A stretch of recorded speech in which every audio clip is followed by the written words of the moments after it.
Good Good afternoon. This is Meg Foley again, hosting from BBS Central.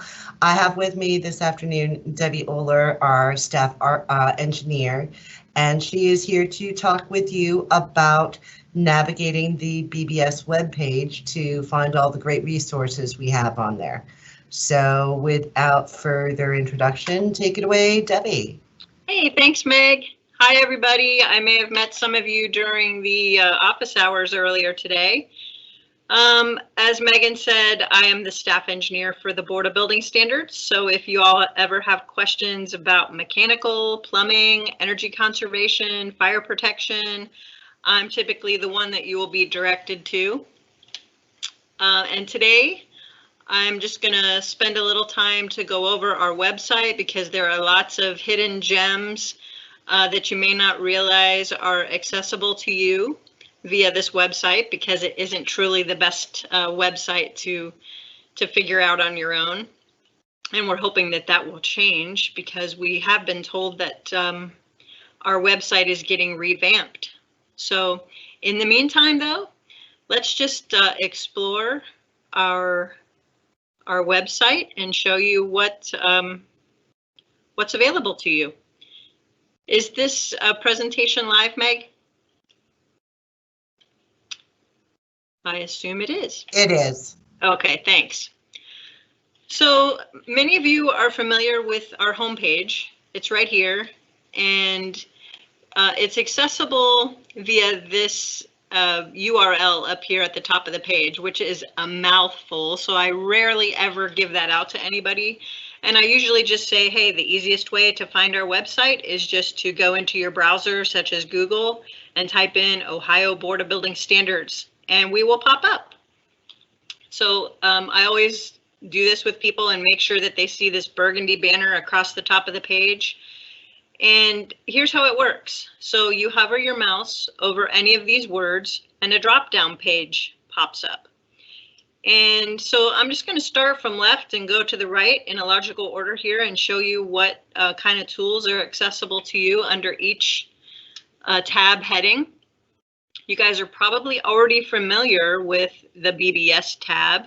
You can read all about the Board of Building Standards. You can see our leader, Regina Hanshaw, if you just hover your mouse over each of these little arrows. This is a really good one here. If you hover over the word board, you'll find our schedule. You click on this link and it'll show you the Board of Building Standards schedule.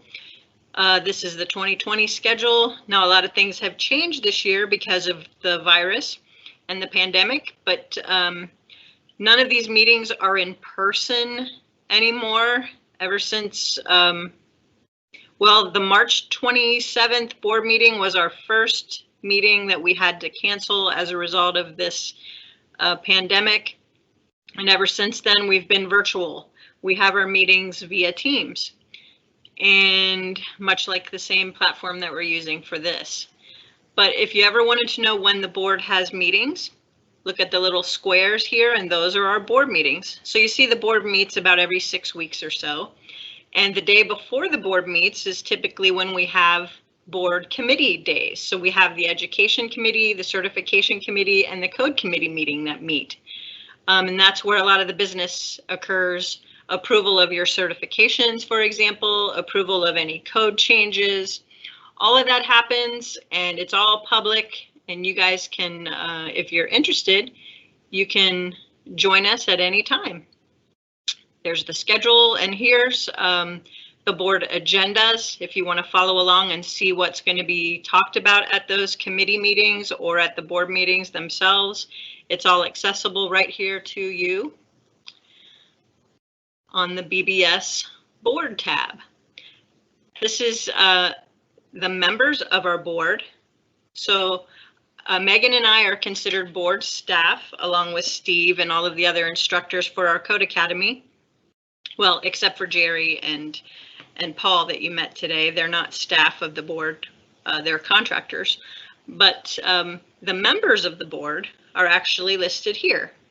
Now, this is not totally up to date because ironically, Kevin Reardon was added to our board And then shortly after that, he was appointed as state fire marshal. So he's no longer a member of our board. He's actually over at the state fire marshal's office as the man. So this is just a little blurb here about our committees, the working board committees. I also want to point out to you the lookup services.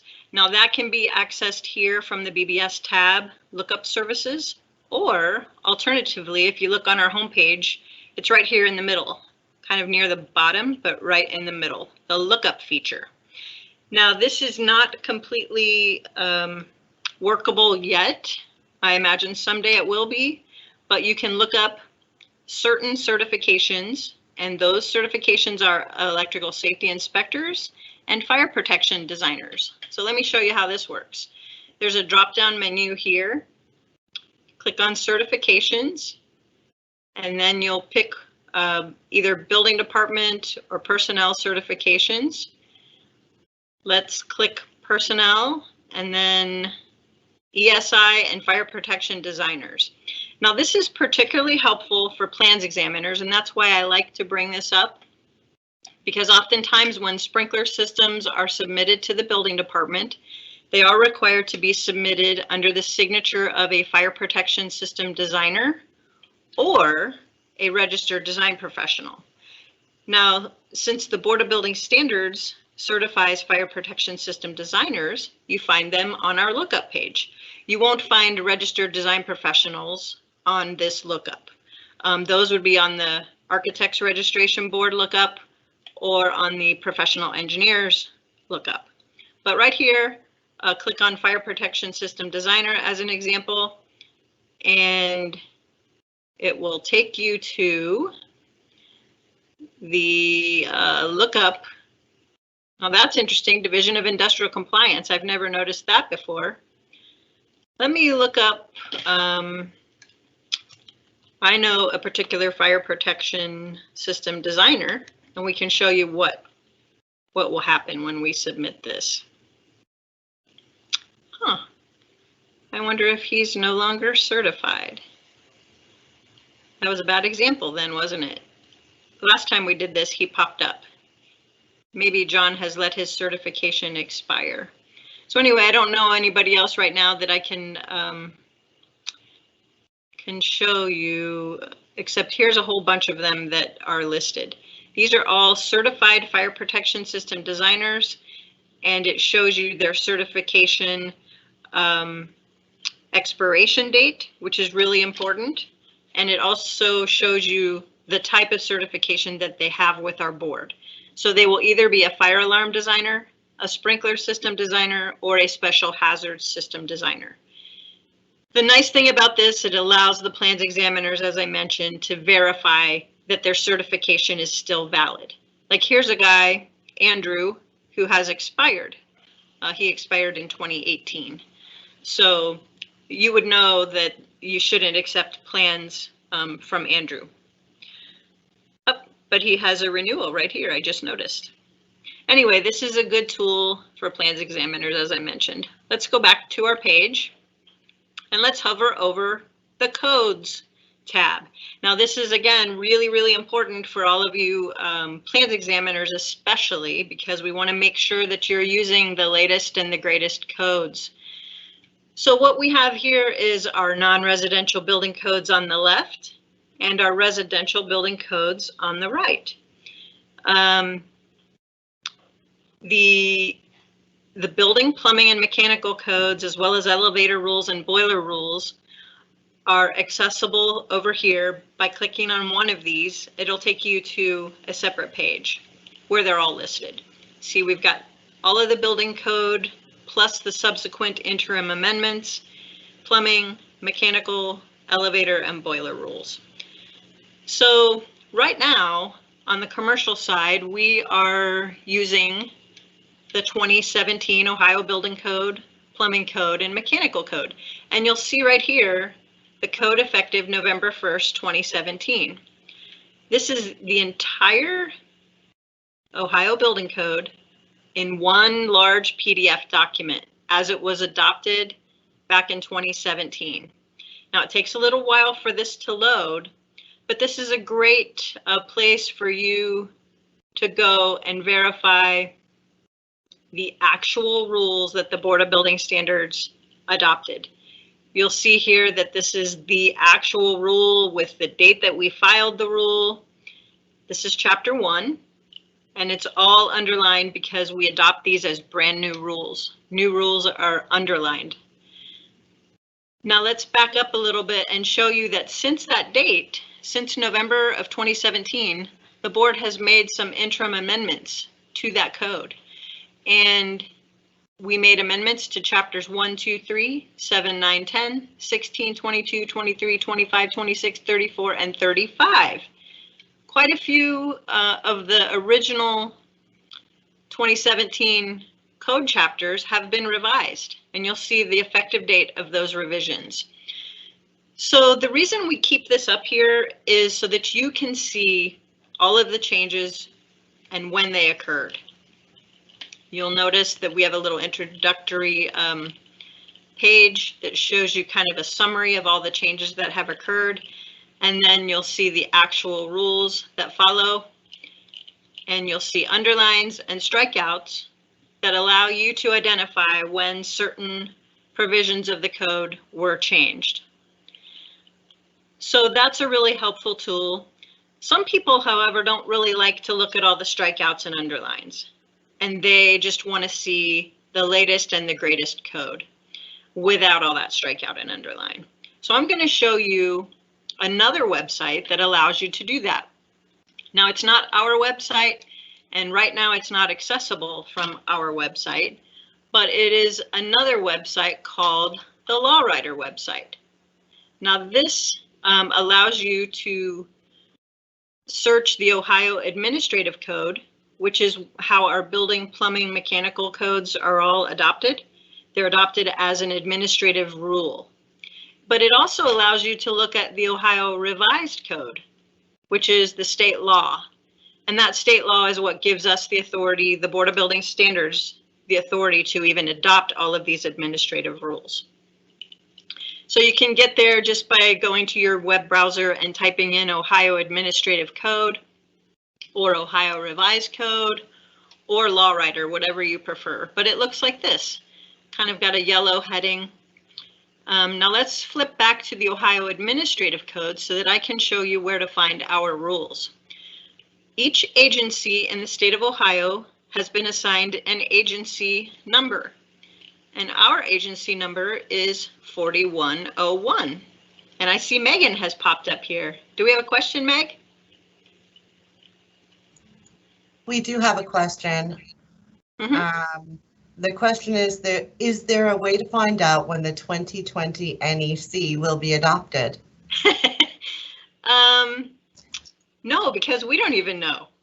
But the best thing to do would be for you to make sure that you are added to our stakeholder list. We send out email notifications of our rule development process. So what you can do is receive emails anytime that we propose a change to our code. Or you could also follow the minutes of the Board of Building Standards. And if you were to follow those minutes, you would know that we actually did receive a petition to update both our building and our residential building code to include the 2020 NEC. But we have not done it yet. So you would want to follow along our meetings and follow the code committee to see what the status of those adoptions are at any given time. I can tell you right now that all of our rule development has been tabled for the time being because of the virus and also because of a recent law that went into effect that affects regulatory restrictions. And that's a handful of rules, that's a handful of words such as must or shall or prohibit. So there is now a state law that limits what state agencies can put in their rules. And as you can imagine, the Board of Building Standards, along with other agencies that are regulatory in nature, use a lot of those words. And what the law says is every time that we use one of those words, we have to remove 2 of those words. So that's a very long story, and I'm not going to get into it a whole lot, but the bottom line is a lot of our rule development right now is on hold. So I can tell you that the adoption of the 2020 NEC is not going to happen anytime in the near future. Hopefully that answered your question. So back to the LawWriter website. This is an alternative place that you can view our building, plumbing, mechanical, residential building codes. And before I answered the question, we were talking about our state agency number, which is 4101. Now you'll notice here that 4101:1 is the code for the Ohio Building Code. That's the commercial building code. 4101:2 is the code for the Ohio Mechanical Code. 4101:3 is the plumbing, and so forth. So 4101:8 is the Residential Code of Ohio. So let's just click on that, for example. And you'll notice that all of the chapters of the Residential Code of Ohio pop up. And since we were just asked about the National Electrical Code, let's click on Chapter 44, which is the Reference Standards chapter. And let's see the very latest and the greatest current NFPA 70 standard that's referenced in the Residential Code of Ohio. So we're going to scroll down to NFPA because that's the standard making organization. That's the organization that publishes the National Electrical Code, otherwise known as NFPA 70. And there's a whole lot of standards, as you can see, that are referenced out of the Residential Code. We're getting closer, getting closer. I see the I, and now we are at the NFPA, National Fire Protection Association section. And I just mentioned that NFPA 70 is the National Electrical Code, and we currently have the 2017 edition referenced. So the nice thing about the LawWriter website is it's exactly the same language in theory as what the board's website will show you, but there are no strikeouts or underlines. And so another nice feature of this is it allows you to cut and paste. So if you're writing an adjudication order, for example, or a correction letter, and you want to cut and paste some of the code language into your letter, this is an ideal site for that. Again, we're still in the residential code here. Let's flip back and look at the mechanical code, for example. And we can look at duct systems. You can see these are all of the sections of the mechanical code related to ducts. And if you wanted to highlight a section of the plenums, you would just highlight it, cut and paste into your Word document. It's that easy. And you will notice that this has no underlines or strikeouts, so a lot of people like this. I'm going to show you one last way to look at the latest and the greatest codes in Ohio. And that, remember, this page is the Board of Building Standards officially filed rules that we publish on our own website. The LawWriter website is an official publication of the Ohio Administrative Code. No strikeouts or underlines are shown there. And a third way to look at the codes are to hover your mouse over the word codes, go down to the bottom of the page, and right here is a link. It's kind of hidden. It says the current Ohio commercial and residential codes are available online. And this will actually take you to another website, which is ICC's website. And what you'll find is the bookshelf, the ICC bookshelf of all of Ohio's codes. Now these dots here will take you to another page. So what's nice about this is actually the official published version of the Residential Code of Ohio, the Commercial Building Code, the Plumbing Code, the Mechanical Code, and it's just as if you were to purchase it from ICC. It looks exactly the same way. Now, sometimes these take a little while to load, but if you click on Chapter 4, for example, of the Ohio Building Code, it'll eventually pop up for you, and it'll look just like you had purchased the code. There's no search feature here. You can't copy and paste this, so it's not ideal, but I know ICC has packages that you can purchase and get more detailed into the use of their publication. But all of the words are the same as what you'll find for free on our website and also the LawWriter website. In theory. I say in theory because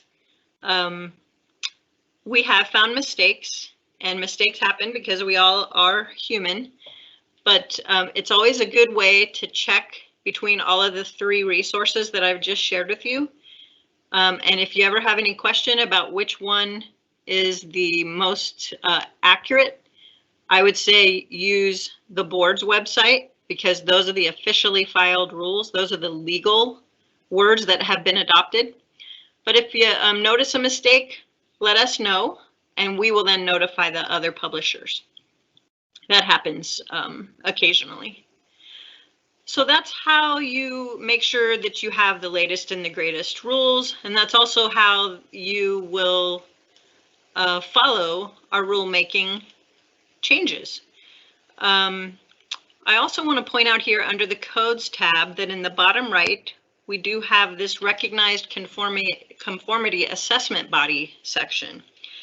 Now, this is a great tool for building departments to verify when products have been tested, to verify that the testing agency has been recognized by the board. This is kind of a tool to help weed out some of those little mom and pop testing labs who claim that they're official testing labs of products and that they can list products and so forth, when in fact they have not been evaluated or recognized or accredited at all to test products.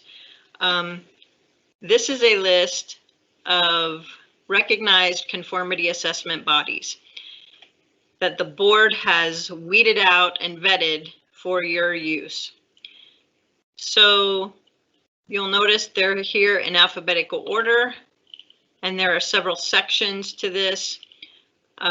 Rob Johnson on our staff is the one who maintains this list, and he works with all of these conformity assessment bodies to assure that their information is accurate and up to date. You'll notice and probably be familiar with a lot of these testing labs. Perhaps the most popular that you guys might recognize would be Underwriters Laboratories and Intertech. You'll see them on the list here. NSF for plumbing products. You'll notice we're getting down to the Underwriters Laboratories. So everybody, not everybody, but it seems to be a very popular notion that Underwriters Laboratories is the only laboratory that lists products, and that's not true. So you'll see that this whole list is full of conformity assessment bodies that are approved and recognized to test products. Underwriters Laboratory is just one of them. Hey, Meg, I see we have another question. Hey, Debbie, yes, a quick question, which is a good one, I think. Can you search by chapter on our BBS codes? On our codes? On the website. Let me go back.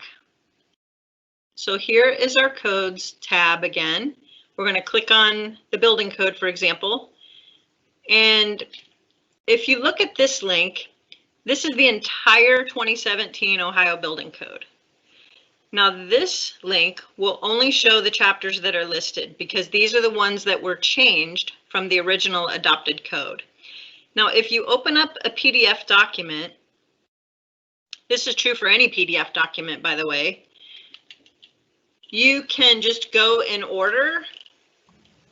Chapter 1 will be first, then chapter 2, and so forth. Or you can go up to this little 3 dots up here and do a find or a search. So we can find, maybe you wanted to say section 40 2.3 and see if that exists. And that'll take you right there. So that is a nice tool, another advantage of using the PDF document, because you can search for words, you can search for section numbers, and hopefully that is a helpful tool for you. But the chapters are not bookmarked already. You can probably create those things for yourself if you wanted to, but just as a web tool, I'm not sure how to do that. I've never done that before. I will add that the ICC document actually is bookmarked by chapter. Yes, yeah, we did go through that earlier, and you could see that on the left-hand column, all the chapters were popping up by chapter, but so is the law writer for that matter. True. Let's look here at law writer, the administrative code, and we scroll back down to our agency number, which is 4101. And let's look at the mechanical code, for example. All the chapters are right here. So there was another question, Debbie, that says, what would prevent us from just printing this code out instead of paying for a copy from the ICC? Nothing, absolutely nothing. You just have to pay for the paper and the ink. And some people do that. They create their own binder, and then it makes it really easy too if you wanted to, if you know that we've updated only one particular chapter, you can remove the old one and plunk in the new one. So there's nothing at all preventing you from printing this out and not purchasing a code. Thanks, Any other Debbie. questions? Yeah. Nope. Okay. So let's move on. So we went over the codes tab and some of the great discoveries there. Let's look at the certifications tab. Now, you guys are probably familiar with this already because you had to probably find your application for a personnel certification right here. But one of the tools that's particularly helpful for us that I want to point out is that we've got lists of all of the certified building departments here on this website. And so on the left, you'll find forms for personnel certification, such as your application or the exam requirements matrix, renewing your certification. All of those forms can be found right here on our website. But in this middle column for building departments, I wanted to point out that we also have a list of commercial building departments. Let's click on this here and you'll see that this was updated as of September, so it's fairly current. Lists all of the building departments that are certified, and it tells you whether or not they're certified for medical gas enforcement, for plumbing enforcement, and if they're not, it'll direct you to who does enforce the plumbing code in that jurisdiction. So we use this a lot when we get questions about who has jurisdiction for my building. And that's why I want to stress to you guys how important it is that you let us know when things have changed in your department. Even when staffing has changed, if the building official has changed and you haven't let us know, then this form is going to be wrong. And we're going to be sending people to the wrong building official. So there are rules in place that you guys are supposed to let us know so that we can keep our records up to date, and that will help the public. Similarly, we have a residential building department list right here. We've also got forms that you all can submit your 1% and 3% assessment dollars into the board's office. Also accessible from this page are the Fire Protection System Designer certification applications and renewal forms.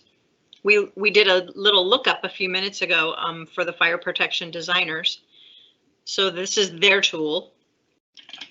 Over here on the right is the continuing education pane, and you'll find some of the current courses that have been approved by the board right here. So if you're in need of continuing education credits, you can find all of the courses that are currently approved on this list. And then you could even contact some of the providers or the sponsors to ask if they would teach that course for your building department or for your ICC chapter or whatever it is that you're looking for, or maybe ask them where are they going to present that course next, and you could go travel there and get some continuing education classes. Let's see what else. Also, we have access to our certification rules. So there are a lot of resources here for your certification and for your department certification and for the continuing education that is required to maintain your certification. So let's go over here to the resources tab now.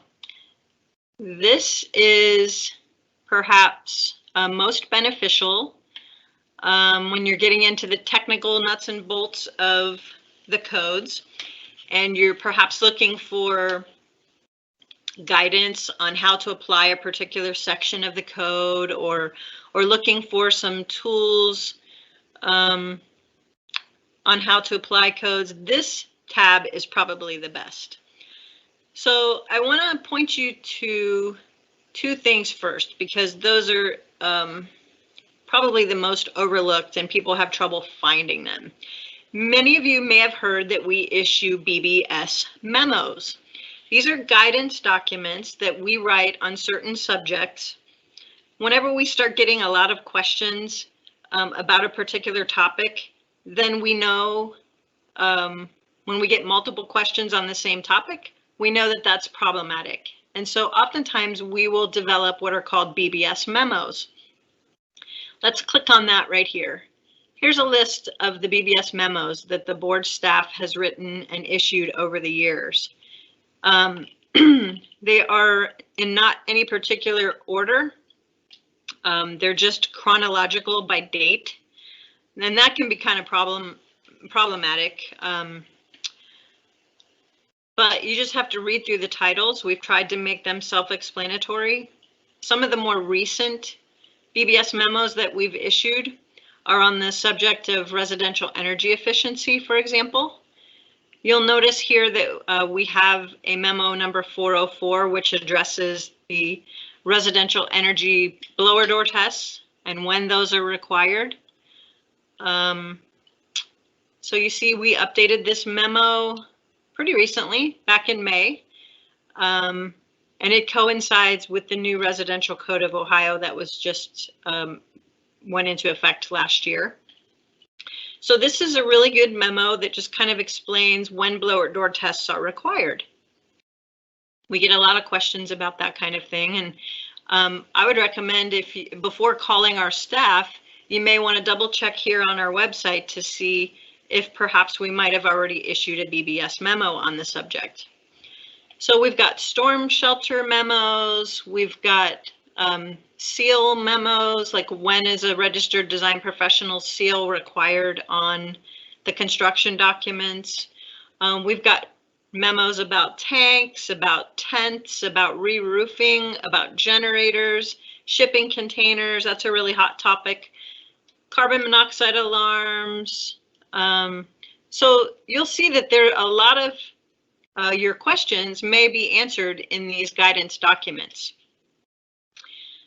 Also, the board has interpretation authority for the Residential Code of Ohio.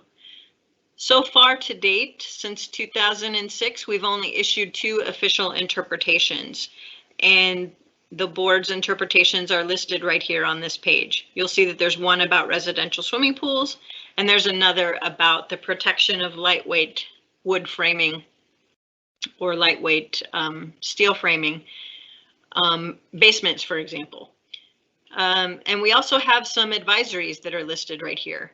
There's a medical marijuana processing facility advisory that we did with the State Fire Marshal's Office. Another joint advisory memo is related to manufactured homes. And then more recently and timely is this temporary pandemic for childcare facilities memo. We also did that one with the State Fire Marshal's Office. So we try to keep guidance documents available to you guys and on this site. And again, The way to find those is to hover your mouse over our Resources tab, and it's kind of hidden over here in the left under Board of Building Standards Memos and Interpretations. If you click on that, it'll take you to the page where we just were. Also, over here on this left-hand column, you'll see quite a few documents that are pretty self-explanatory. We've got our residential building department resource package. And what this is a document that has all of the forms that a building department would typically need to use to be in compliance with our Chapter 1 rules. So if you guys are new to being the building official and responsible for the operation of your department, and you're wondering where you might be able to find some templates for forms, this is the package. It's got some sample brochures that you can hand out to your customers about why our inspection is important. We've also got a flow chart that our staff created years ago about how a building department is supposed to operate procedurally. So this is the process that you're required to follow. It's kind of like taking the words in Chapter 1 and putting it into a picture. I know I happen to be someone who enjoys following things via pictures rather than words. So we've done our best here, but please don't ever use this as a substitute to actually reading the words. They're meant to be used together. But this is a great tool. Here's a typical application for a building department. If you don't have one already, this would be a great template, or compare your current application to this application to make sure all of the necessary information is there. So this is a great tool for building departments to make sure that they've got all of the right forms. We've also got a building services piping enforcement summary, which is kind of handy. It kind of shows people of all the piping systems that are addressed in our building, plumbing, and mechanical codes, which ones are regulated, where you find all of the code references, who actually is responsible for the inspection of those particular types of piping systems. And then we also have, getting back there to the building services testing requirements. So this is a summary of all of the piping system testing requirements. You know, how are you supposed to test the pipe? How long does the test have to last? Is any leakage permitted? And it's got the appropriate code section reference here. This comes in handy for mechanical and plumbing inspectors. Jumping back again to that resources tab, we have a really great tool that I want to refer you all to. This is particularly helpful when you're dealing with any nursing homes, assisted livings, hotels, motels, anything that's in Group I or Group R. Anything that might be defined as a care facility. So we have a frequently asked questions section that our staff put together. We have flow charts. This is what I wanted to show you. This is mostly important for the building departments and the plans examiners to understand that we have this questionnaire that the owner is required to complete. And this will help you to properly enforce the code, because if you don't know the answer to all of these questions, there's no way that you can properly review their plans for compliance with the code. And oftentimes the owner doesn't even know what questions that you would need answers to in order to properly do your job. So this is a great tool for the owners as well as for the building department.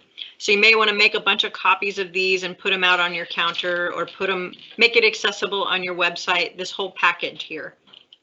And this will help you to properly make sure that the owners are properly classifying their facilities and therefore make sure that you're applying the appropriate code requirements. So we have lots of really great information here. Take the time when you get a chance to read through this if you haven't already. Now I am going to be putting an energy code overview course.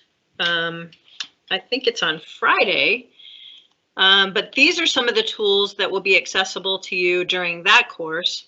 We've got a compliance method summary, all of the different ways that you can demonstrate compliance to the energy codes.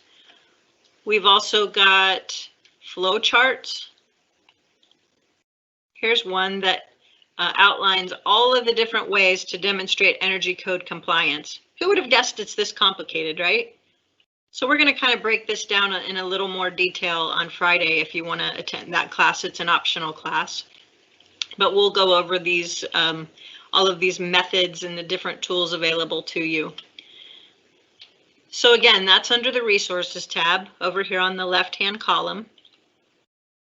I also want to point out that if you are following our rule development, and for example, you may want to know when rules are going to be having a public hearing or what's coming down the pike, what kind of changes does the board have in store for us. This link will help you get there. It's called View the Proposed Rules. And we have a separate page where we keep all of the proposed rule changes that are currently in development. And as I mentioned to you earlier, we basically have everything on hold right now. So that's why you don't see anything on this page. But if you had looked at this page in early March, you would have seen that we had a public hearing scheduled for the end of March for a whole lot of changes to the building, mechanical, plumbing, and we were also working on some changes for the residential code. Kind of clean up things, but also some exceptions and providing some relief to some of our rules. So we're kind of sad that that didn't go forward because we spent so much time on it. But in the future, if you ever want to follow our changes, this would be where you would do it. You go under the resources tab and click on View Proposed Rules, and you would see what might be coming down the pike. Now, right here we have an old newsletter archive section. You'll see this dates back quite a while.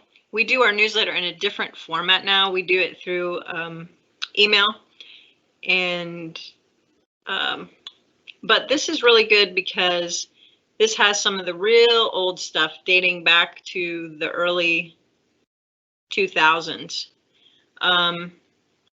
Let's pull one up and give you a look. So each of our staff members over the years were kind of assigned certain categories of writing, and we would every quarter we would write a newsletter article on the subject matter. So some of these are very helpful and some of them are still relevant today. So if you're ever bored, see, here's an article that I had written way back when about energy code. So if you're ever bored and you want to, look at this, here's one of the first flow charts. And some of you may remember our former employee, Jan Sokolnicki. He used to write a lot about accessibility. So if you're ever bored, take a look at our old newsletters, and you might learn a lot about code application and history of code changes. Let's see. Oh, here are a couple publications that are worth pointing out. Smoke Alarms and Fire Safety. This is a really good publication that talks about where smoke alarms are required in a residence, how to properly test them, how to make sure that you've got the right types of smoke alarms based on the hazards in your home. So this is a really good document. You could make copies of this and put it out for your customers if you wanted. So take a look at these documents. We spend a lot of our free time, when we do have free time, trying to put guidance documents out there for your help, just to help you guys navigate through all of these complicated codes. The last tab here that I want to go over with you really quickly is the IU tab.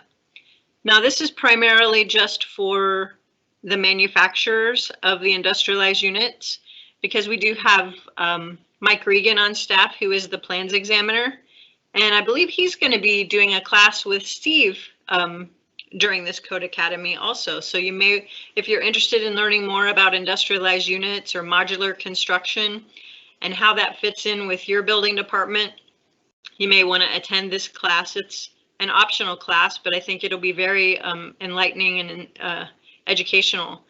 But this side of our website is primarily used by the manufacturers to upload their plans, learn about the status of their projects, and get the insignias that they put on their units after they're shipped to, well, before they're shipped to the site of intended use.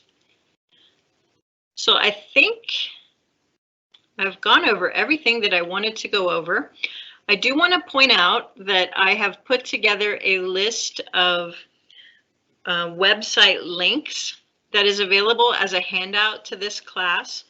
Let's go to our homepage here on the front of the BBS website. Uh-oh, what did I just do? I went to the wrong place. Let me get back here.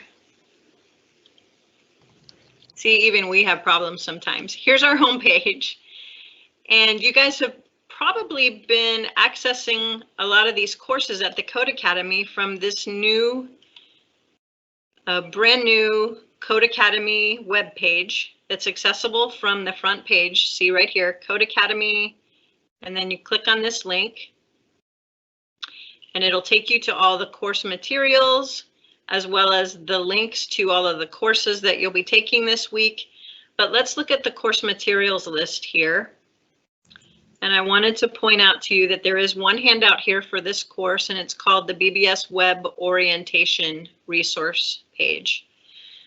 So what you'll see here is I've put together a document with lots of links, and you can explore all these on your own. But what I like about this is it's a quick, easy way for you to access resources on any particular subject matter.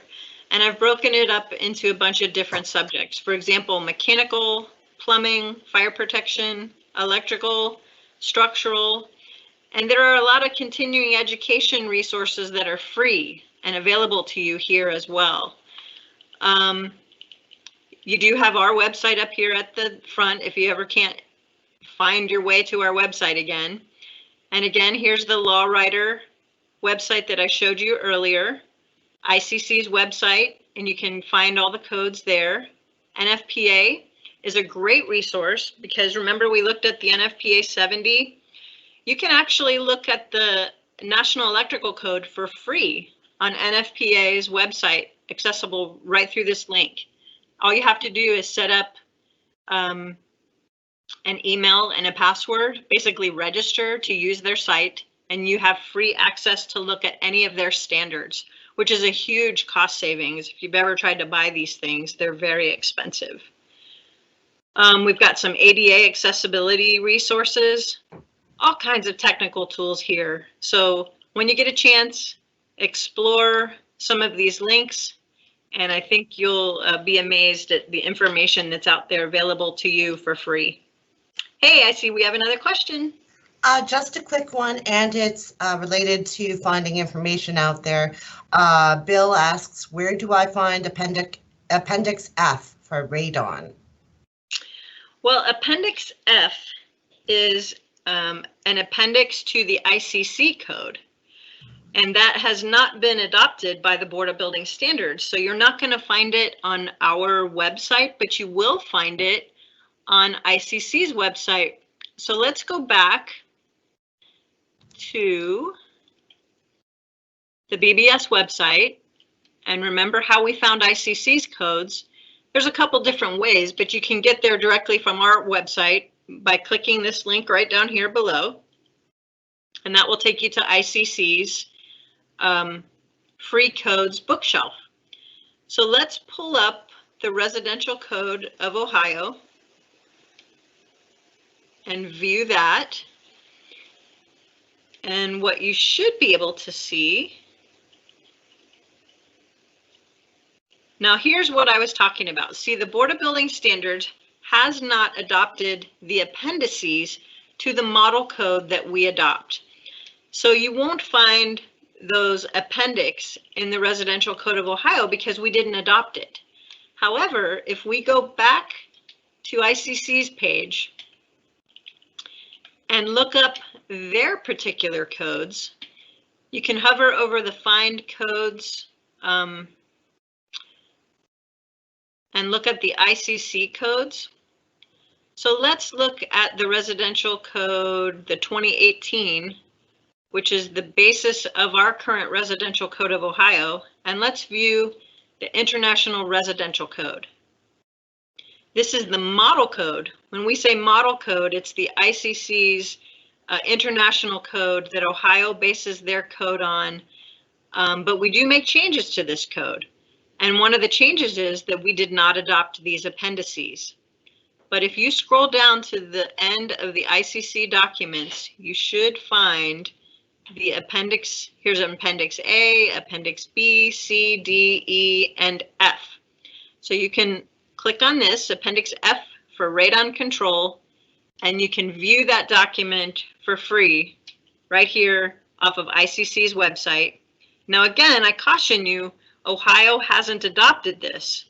So you really don't have any enforcement authority for adopting this unless you were to adopt it as a local ordinance. And we also have rules in place for adopting local ordinances, so you have to be cautious when you do that to make sure that you don't adopt something that conflicts with our rules, because that's against the law also. We have a process to evaluate your ordinance to make sure that it's not in conflict, and to make sure that you can enforce that ordinance. But hopefully this answers your question. Appendix F is part of the model code, and we have not yet adopted that particular appendix, but you can view it from ICC's website. Any other questions, Meg? Actually, yeah, the questioner followed up by saying that Union County has adopted the Appendix F. Okay. Is that possible that different counties might adopt appendices? Well, as I was explaining briefly, and it's a rather complicated issue, but local governments are permitted to adopt additional regulations, ordinances, and resolutions, but they have to be careful when they adopt those to make sure that it's not in conflict with our rules. And kind of one of the tests is to see if it's subject matter that has already been addressed by our code. That's one way to know if it's a conflict or not, but it's a rather complicated issue. So I can't really say if it's a legal ordinance or not, but it's something just to be cautious about. If you guys adopt local ordinances, you want to make sure that it's following all the rules that are in place for the residential code. If you want to talk about that further, we can certainly do that offline, but if you wanted to know where it is, here it is. Thank you very much, Debbie. Any other questions? I see no other questions. This has been a really informative and eye-opening hour. I appreciate all your time and effort into making this easy to understand and super navigable for everybody. That resource, web orientation resource page, is on our class materials at our BBS Code Academy webpage. So with all that, I'm going to call an end to the class, and if you need to check out, I'll be in office hours in 5 minutes. We will see you soon. Thank you so much. Thank you, Debbie. Hey, thanks everybody for attending. See you later.